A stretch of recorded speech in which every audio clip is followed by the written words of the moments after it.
Imagine if Peyton Manning, Des Bryant, and Adrian Peterson were all stacked on one team. Well, with fantasy football, this is all possible.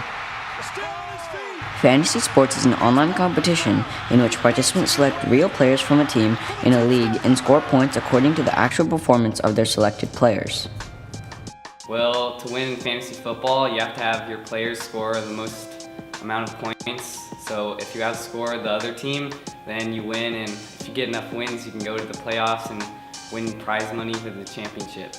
I like it because you can compete with your friends, and you can spend as little as maybe 5 minutes a week on fantasy football, but if you're really engaged in it, you could probably spend about 20 to maybe an hour of a week. Some people do fantasy sports professionally. At Gunn, the computer science teacher, Mr. Paley, takes part in fantasy baseball professionally. So in 2001, when I was in the USA Today League, I met a guy named Ron Chandler, who writes this book, Ron Chandler's Baseball Forecaster. And I asked him how I could get involved, and he let me start doing some writing for him. Nowadays, I actually do part of the book that he puts out every year. Something Mr. Paley does is he takes statistics of players to predict their level of play throughout the year.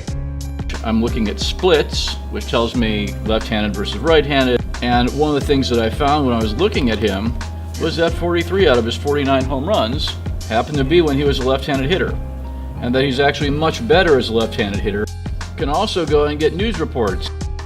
And what's interesting about this is he lost weight during the course of the season, and you can see the pictures of him. I mean, he looked much bigger earlier in the season.